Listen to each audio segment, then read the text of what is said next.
Selesaikan dulu kasus-kasus yang sampai saat ini masih gantung gitu. Apalagi Kamisan kan Kak, kita demo damai kayak gitu, nggak selesai, kita demo anarkis dipukul aparat. Pak Soekarno kali ya, saya belajar banyak bahasa sih sama dia, sama ilmu nyari istri yang banyak tuh.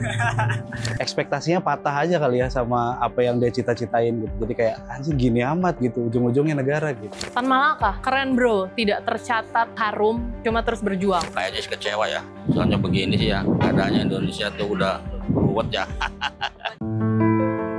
Setiap tahun, 10 November hadir untuk mengingatkan kita pada arti perjuangan, diperingati sebagai Hari Pahlawan.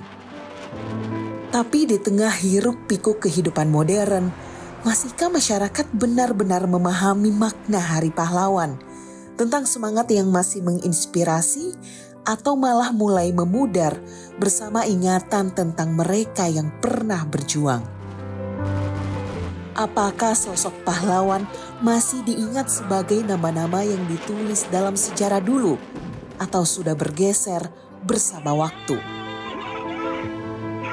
Untuk mencari jawabannya, kami mendengar langsung cerita masyarakat tentang bagaimana mereka memaknai kepahlawanan hari ini.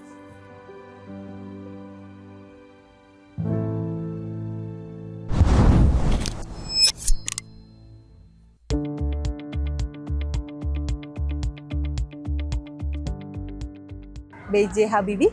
Bapak Presiden pertama Bapak Soekarno, karena bisa memerdekakan Indonesia sampai merdeka segini. Pahlawan, Bapak Ibuku, ia kasih kesempatan dan harapan untuk aku punya kehidupan. Jujur yang pertama kali terlintas di kepala aku tuh Robiah Al-Adawiyah, karena itu ada di seragam yang aku pakai di hari Rabu hari ini. Kalau pahlawan yang pertama kali terlintas yang ada di gambar-gambar uang sih, kayak Pangeran Diponegoro atau Cidnadin, Patimura, Soekarno, termasuk pahlawan bagi saya sih. Ini kayak gini nih contoh pahlawan juga nih. Franz Kaisepo, cuman saya nggak tahu sih sejarahnya dia apa, tapi saya lihat di uang ada ya, jadi dia pahlawan aja sih. Pahlawan ya, Muhammad Hatta lah. Abang sepupu gua paling. Boleh nggak sih bang keluarga tuh? Soalnya dia ngenalin gua The Beatles. Oh iya, kayak wih ada musik keren gitu, kayak gitu. Pahlawan itu. Kalau saya Ki Hajar Dewantara bang, karena Bapak Pendidikan Indonesia. Kalau saya sih Tan Malaka sih pak. Sahabat saya ya, karena dia tuh salah satu orang yang gak nyerah sama saya apapun yang terjadi.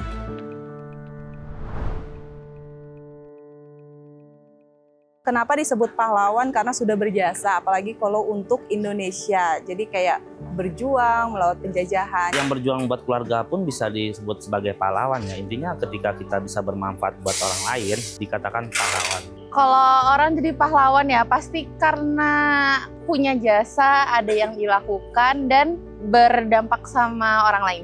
Bisa jadi pahlawan itu dia mempunyai jasa yang banyak buat negara atau buat pribadi seseorang. Bagi saya sih itu. Karena semua yang dia lakukan sebetulnya bukan melihat dari seberapa harga yang bisa dibayarkan, tapi seberapa impact-nya kalau menurut saya. Sesimpel dia berjasa dan punya kemanfaatan aja bagi hidup orang lain. Jadi kemanfaatan yang dia punya nggak buat dia sendiri tapi dibagi gitu.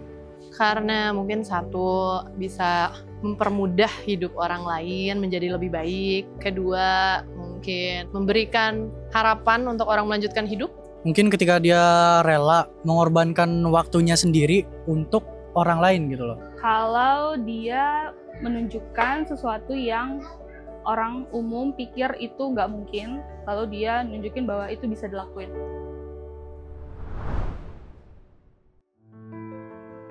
Kebetulan ada 2 tahun yang lalu, aku punya kumpulan teman, jadi kami bagi-bagi makanan di jalanan. Dan itu suatu momen yang sampai sekarang aku inget banget, ternyata meskipun kita ngeluh terus, ternyata masih banyak loh di bawah yang membutuhkan, ibarat nasi kotak aja bagi mereka berharga banget gitu. Jadi kalau menurut aku sih itu.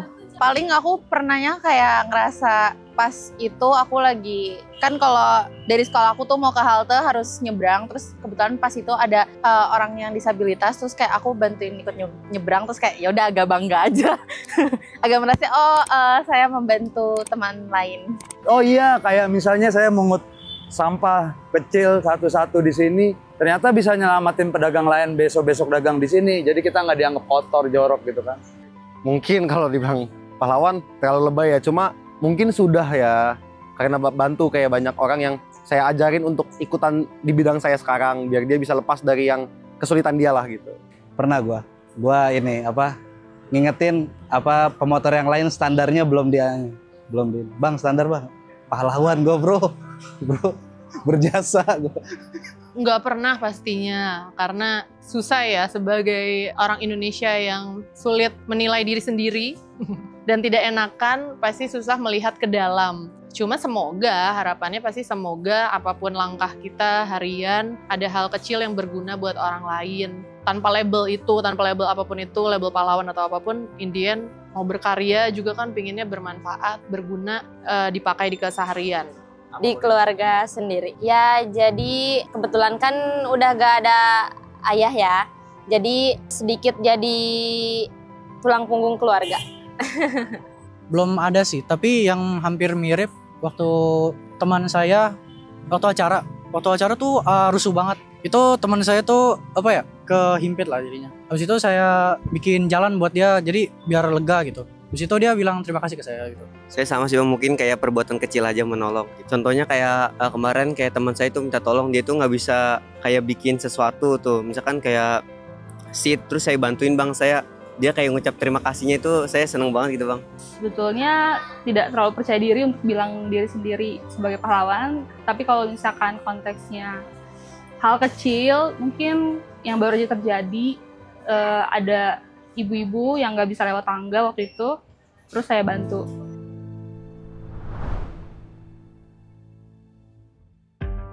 Ekspektasinya patah aja kali ya sama apa yang dia cita-citain gitu. Jadi kayak anjing gini amat gitu, ujung-ujungnya negara gitu.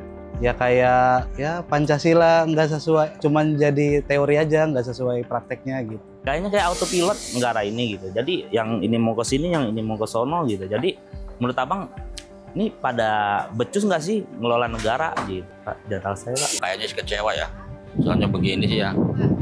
Keadaannya Indonesia tuh udah ruwet ya. Kecemasannya paling kalau saya sih ngelihatnya misalnya kayak korban-korban narkoba gitu ya. Kalau zaman dulu mungkin nggak ada narkoba ya, jadi nggak terlalu ini. Karena sekarang itu ada narkoba yang menghancurkan banget tuh. Terus sama tawuran sih kata saya. Tawuran anak sekolah sama tawuran warga itu kayaknya nggak bagus deh. Yang orang dulu aja bersatu ya, sama-sama ya, saling nguatin, saling kompak buat ngelawan penjajah. Kita malah sesama ribut kayak gitu kan. Dia udah mencoba menyatukan Indo ya, tapi banyak yang masih diskriminasi, masih banyak orang-orang yang menganggap sebelah mata lah untuk pekerjaan-pekerjaan lain juga gitu-gitu loh. Itu sih dia kan. Mungkin melihat aku telat bangun tidur dan tidak memperjuangkan dan memperbaiki nama negara ini yang udah mereka perjuangkan dulu. Kecerdasan bangsa Indonesia pastinya. Kalau Tan Malaka? Kalau saya karena pendidikan mungkin minat baca kali bang. Karena sekarang orang itu jarang banget baca bang. Yang saya pikirin sih sejauh ini era Kartini ya. Kalau misalkan beliau hidup sekarang, sebenarnya kayaknya keadaan Indonesia nggak akan kayak gini kalau beliau masih hidup. Karena beliau paling vokal dan nunjukin bahwa ada hal yang bisa dilakuin gitu sebagai perempuan. Jadi kalau beliau hidup hari ini, tentu kecemasannya, concernnya masih seputar pendidikan untuk akses masyarakat, baik terutama anak-anak dan perempuan.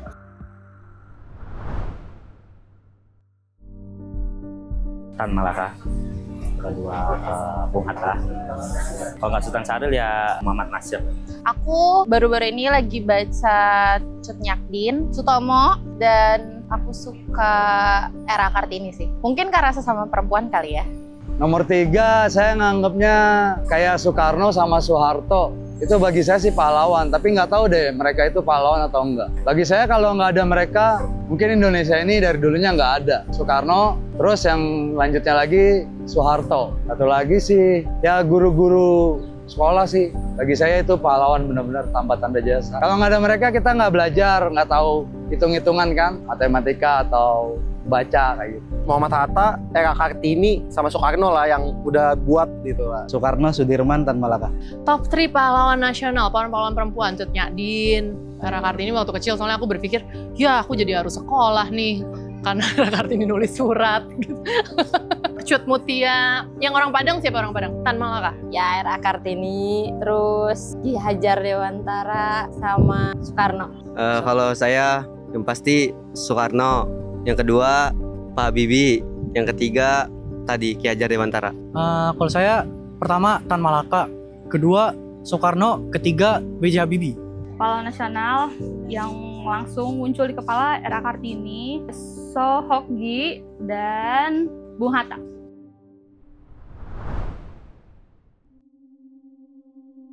Yang R.A. Kartini, aku mau, kok bisa gitu loh perempuan bisa namanya ada sampai sekarang gitu. Ngobrol Bu, gimana pesan-kesan supaya kita bisa menjalani dunia di Indonesia ini gitu loh, perjuangannya. Nanya-nanya sih, kayak ke Bung Hatta kan, gimana sih dia bisa jadi teladan gitu. Sampai buat beli sepatu aja dia nggak mampu. Harusnya itu yang dicontoh sama generasi saat ini. Ada loh orang yang sangat berintegritas gini, ketika ada tamu datang gitu, Anda keperluannya demi negara apa pribadi. Kalau demi negara lampu saya hidupkan, kalau demi pribadi saya matikan. Saya nggak berbanyak-banyak terima kasih oleh Bapak Presiden kita yang pertama bisa merdeka segini. Enaknya ini Indonesia karena orang-orang yang terdahulu, pahlawan-pahlawan kita. Aku pengen coba temenan sama Bapak Muhammad Hatta. Kalau dari kisah-kisah yang bersebar di media dan di buku yang aku pelajarin di sekolah, aku penasaran aja dengan sosok beliau. Pak Soekarno kali ya. Beliau kayaknya strong banget, terus jiwa nasionalismenya tinggi dan jago berbagai macam bahasa. Kayaknya nggak malu-maluin banget buat Indonesia tuh. Saya belajar banyak bahasa sih sama dia, sama ilmu nyari istri yang banyak tuh. Istrinya bisa banyak tuh dia, keren. Yang pasti Muhammad Hatta sih, karena dia juga yang memberikan standar pendidikan sih ke Indonesia gitu kan. Dan mungkin orangnya kelihatannya pinter gitu. Enak buat diajak sharing-sharing kali ya kalau untuk zaman sekarang. Wah, nggak ada lagi. Orang-orang gede semua itu. Saya kalau hidup di zaman mereka paling ya jadi tukang yang bikinin kopi kayak gitu. Iya, Pak Karno menjadi kopi gitu doang. Temenan tuh sama Sayuti Melik karena ya dia orang yang di antara orang-orang yang depan layar Sayuti Melik tuh berjasa gitu. Kalau nggak ada juru ketik Sayuti Melik tuh nggak ada tuh proklamasi. Lu mau ngapain? Sharing aja, sharing kayak mesin ketik lu keluaran tahun berapa gitu. Tan Malaka. Mau ngapain kalau kamu udah nemu Tan Malaka? Ya kayaknya lebih ke keren bro, tidak tercatat harum, cuma terus berjuang. Walaupun nggak benar-benar tahu apa yang terjadi, cuma mau tahu aja sebenarnya dari sudut pandangnya tuh seperti apa. Ibu Kartini lah ya. Iya, karena ya mungkin sesama wanita. Jadi mungkin bisa diajak sharing atau cerita-cerita. Tan Malaka dong. Kalau saya Ki Hajar Dewantara bang. Kalau dia teman saya mungkin ngasih apa ya? Kayak saya minta masukan aja sih. Atau dia ngejelasin tuh zaman dia itu pendidikan gimana gitu bang. Kalau saya juga minta masukan bagaimana cara mempengaruhi orang tuh menjadi lebih baik. Sohokgi kali. Kayaknya pengen ngobrol aja ya. Ngobrol lalu belajar gimana caranya jadi berani supaya sekali lagi bisa jadi nunjukin ke orang terdekat ada hal yang bisa dilakuin ketika orang-orang mikir itu nggak bisa dilakuin.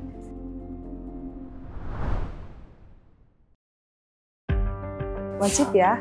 Soalnya kan ada perjuangannya untuk Indonesia, kalau menurut aku. Kita banyak detail-detail kelam ya, sejarah-sejarah kelam lah, yang menurut saya kayak itu dituntaskan dulu deh, baru dah kita berbicara siapa sih yang pantas gini-gini gitu. Cuman menurut saya di luar kapasitas kalau situ kayaknya saya cukup berat ya Kak. Karena kebetulan saya kan baca historis nggak terlalu mendalam juga kan. Jadi menurut saya selesaikan dulu kasus-kasus yang sampai saat ini masih gantung gitu, nggak ada penyelesaiannya gitu. Apalagi Kamisan kan Kak, kita demo damai kayak gitu nggak selesai, kita demo anarkis dipukul aparat, jadi ya udah no comment deh saya. Bagus jelas iya. Kenapa Kak? Iya karena dia juga pahlawan juga. Berarti emang udah layak jadi? Iya udah layak jadi pahlawan juga Bapak Presiden Soeharto juga. Kalau layak enggaknya itu tergantung penilaian orang ya. Cuman bagi saya dia itu memang pernah memimpin Indonesia ini dan dulu rakyatnya kayaknya nggak susah-susah banget sih. Bagus juga walaupun dia dulu dianggapnya otoriter atau gimana. Cuman bagus sih buat rakyatnya. Dulu kayak makanan kita nggak pernah kelaparan. Walaupun warganya dulu banyak yang nggak sekolah juga, tapi kan setidaknya buat sandang pangannya kita dulu terjaga sama beliau. Gitu. Saya nilainya ya beliau itu nggak bobrok amat sih jadi pemimpin dulu, bagus juga. Layak nggak layaknya sih nanti terserah sama mereka yang menilai aja. Kalau saya sih di tengah-tengah aja deh bro. Menurut saya sebetulnya layak ya. Cuma walaupun orang banyak yang menganggap dia tuh menghancurkan, cuma kan maksudnya sebetulnya bener untuk apa ya, mau mencoba merebut Indonesia nih gitu loh. Soeharto, dokternya Soekarno layak. Ada tuh dokternya Soekarno namanya, Soeharto yang ini ya perlu ditinjau ulang secara seksama sih. Nggak boleh lah kita asal-asalan. Layak sih. Itu juga dolar kan kecil bang, jadi apa harga barangnya masih pada murah, naik apa masih pada murah semua. Ya, cuman buruknya waktu di sana tuh kita tidak punya hak bersuara gitu. Cuman dia juga berpengaruh banyak ke Indonesia. Jadinya kalau menurut saya sih bisa disebut pahlawan nasional. Karena menurut saya pahlawan itu adalah orang yang nunjukin hal yang nggak mungkin jadi mungkin, dan artinya dia melakukan perbaikan terus dalam dirinya. Kalau Soeharto melakukan definisi 2 itu ya berarti bisa. Sekarang tidak. Kenapa? Saya nggak begitu mengikuti dan melihat bahwa Soeharto nunjukin cara humanis kalau banyak hal yang bisa kita lakukan, yang nggak bisa dilakukan dan jadinya bisa dilakukan gitu. Kayaknya lebih nunjukin bahwa ini untuk kepentingan dia aja kayak gitu. Sedangkan menurut saya ketika orang nunjukin hal yang nggak bisa dilakuin terus bisa dilakuin tuh artinya dia udah memikirkan hal-hal di luar dirinya. Jadi Soeharto menurut saya belum melakukan itu.